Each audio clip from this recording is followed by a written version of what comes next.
Daily. Taste the Daily. சமீபத்தில் நாடாளுமன்ற தேர்தலில் நம்முடைய வேட்பாளர் இங்கே போட்டியிட்டார். ஆனால் அவரை விட்டு சென்னையிலிருந்து யாருன்னு கூட தெரியாது. இந்த தொகுதிக்கும் சம்பந்தம் கிடையாது, இந்த மக்களுக்கும் சம்பந்தம் கிடையாது.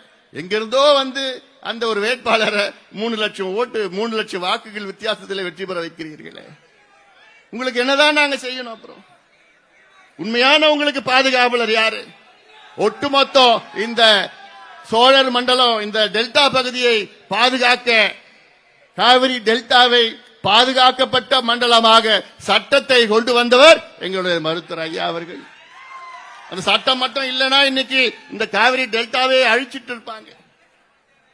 இந்த காவிரி டெல்டாவில் பெட்ரோ கெமிக்கல் மண்டலம் கிட்டத்தட்ட 45 கிராமங்கள். இந்த 45 கிராமங்கள் மட்டுமில்ல, ஒட்டுமொத்த டெல்டாவை அழித்திருப்பார்கள். அப்படி அவ்வளோ பெரிய திட்டத்தை கொண்டு வந்து அதில் முதலாக போராட்டத்தை அறிவித்தவர் நம்முடைய மருத்துவர் ஐயா.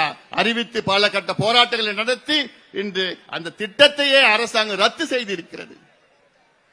மீண்டும் சொல்கின்றேன், ஒட்டுமொத்தமாக பாதுகாக்கப்பட்ட மண்டலமாக நம்முடைய மருத்துவர் ஐயா அவர்கள் இந்த காவிரி டெல்டாவை பாதுகாவலராக இருந்து வருகிறார்கள். அதனால்தான் நான் கேட்கிறேன், நியாயமா நான் கேட்கிறேன். நான் இதெல்லாம் சிந்திக்க வேண்டும். இந்த டெல்டா பகுதியில் மட்டுமில்ல, மக்கள் சிந்திக்க வேண்டும். நாங்க கேட்கிறது என்ன? எங்களுடைய உரிமையை நாங்க கேட்கிறோம். அதிலும் குறிப்பாக இந்த சமுதாயம் மிக மிக மிக மிக பின்தங்கிய சமுதாயமாக, கூலிகளாக வாழ்ந்து கொண்டிருக்கின்ற சமுதாயத்திற்கு இந்த பிள்ளைகளுக்கு படிப்பு வேணும், படிச்ச பிள்ளைகளுக்கு வேலை வேண்டும் என்று அதைத்தான் தொடர்ந்து ஐயா அவர்கள் போராடி வருகிறார்கள். இது சமுதாயம் ஒன்றாக சேர்ந்து போராடி கொண்டிருக்கின்றோம். இதையெல்லாம் சமுதாய மக்கள் நீங்கள் எல்லாம் புரிந்து கொள்ள வேண்டும், ஒற்றுமையாக இருக்க வேண்டும்.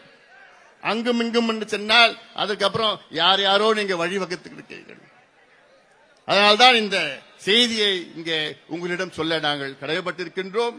இந்த ஒட்டுமொத்தமாக நீங்கள் வாருங்கள். அதாவது நம்முடைய இங்க ஏர்போர்ட் மூர்த்தி பேசினார். அவர் பேசினது யதார்த்தமான பேச்சு தான். 58 ஆண்டுகள் திராவிட கட்சிகள் தமிழ்நாட்டை ஆண்டு வருகிறது. அதிலும் குறிப்பாக திமுக ஆட்சி செய்கின்ற அது முக்கிய காரணம். இந்த 2 பெரிய சமுதாயத்தை பிரித்து 2 பெரிய சமுதாயத்துக்கு பிரச்சனையை உருவாக்கி இங்க அப்படி கொளுத்தி போடுறது, அங்க அப்படி கொளுத்தி போட்டு இவங்க ஆட்சியில் வந்துட்டு இருக்கிறாங்க. இப்பயாவது மக்கள் புரிந்து கொள்ள வேண்டும், நாம் யாருக்கும் எதிரி கிடையாது, நமக்கு யாரும் எதிரி கிடையாது. இதை நீங்கள் புரிந்து கொள்ள வேண்டும். இங்க இருந்து ஒரு 10 கிலோமீட்டர்ல தான் இருக்குது குடிதாங்கி. 10 கிலோமீட்டர்ல குடிதாங்கி 1993 காலையில திண்டிவனத்துக்கு ஒரு போன் வருது. கலெக்டர் பேசுறார், என்ன ஐயா நீங்க அவசியம் வரணும், குடிதாங்கிக்கு வரணும். என்ன பிரச்சனைன்னு கேட்கிறாங்க. இல்லைங்க இங்க பிரச்சனை, ஒரு பட்டியலின சமுதாயத்தின் உடைய உடல்ல ஊர் வழியா எடுத்துட்டு போக முடியல, பிரச்சனை பண்றாங்க, அடக்கம் பண்ண முடியல, ஒரு நாள் முழுவதும் அப்படி இருக்கு, நீங்க வந்தாதாங்க இந்த பிரச்சனை தீரும். ஐயா வராரு, உடனடியாக அங்க இருக்கிற டாக்டர் வேலையை அங்க ஓரம் கட்டிட்டு இங்க வராரு. வந்து ஊருக்கிட்ட பேசுறாரு. என்னன்னு கேட்கிற, இல்ல இந்த பக்கம் வழியா கூட்டிட்டு போக முடியாது, எடுத்துட்டு போக முடியாதுன்னு சொன்னாங்க. உடனே ஐயா அவர்கள் பேசி பார்க்கிற 5 மணி நேரம் பேசுறாரு. இல்ல இல்ல முடியாதுன்னு சொல்றாங்க. ஏன் முடியாது? இல்ல இல்ல அது பழக்கம், இது பழக்கம். பிறகு பேசி பார்த்தாரு, முடியலன்னு.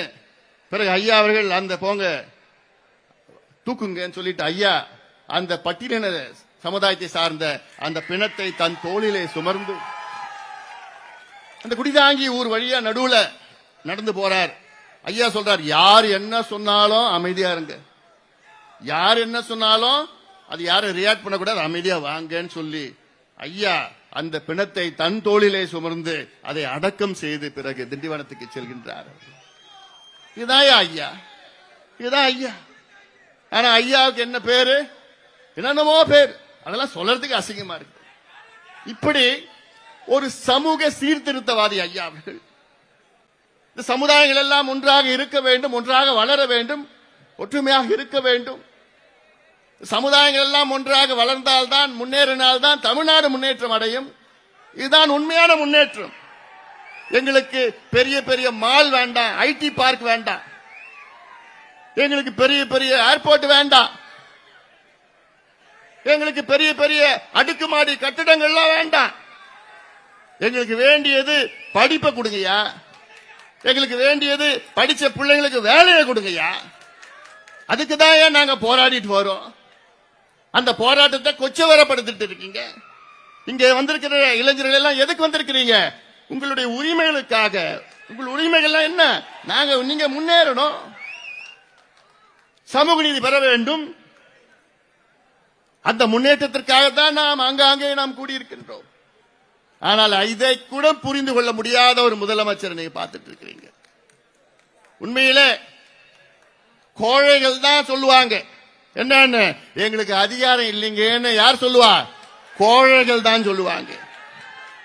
வீரர்கள் என்ன சொல்லுவாங்க? அதிகாரம் இல்லைன்னா கூட பரவாயில்ல, நாங்க அதை செய்து முடித்த நிச்சயமாக நாங்கள் செய்வோம் என்ற தைரியமாக சொல்வார்கள் வீரர்கள். அப்படிப்பட்ட என்னை பொறுத்தவரை தமிழ்நாட்டின் முதலமைச்சர் ஸ்டாலின் அவர்கள் எங்களுக்கு அதிகாரம் இல்லை, ஜாதிவாரி கணக்கெடுப்பு நடத்த எங்களுக்கு அதிகாரம் இல்லை என்று சொல்வது கோழைத்தனமாக நான் பார்க்கின்றேன். இது கோழைத்தனம். பாதகம் செய்பவரை கண்டால் நாம் பயம் கொள்ளலாகாது பாப்பா. மோதி மிதித்து விடு பாப்பா, அவர் முகத்தில் உமிழ்ந்து விடு பாப்பா. அண்மை செய்திகளை உடனுக்குடன் தெரிந்து கொள்ள இணைந்திருங்கள் எம் நாடு தொலைக்காட்சியுடன்.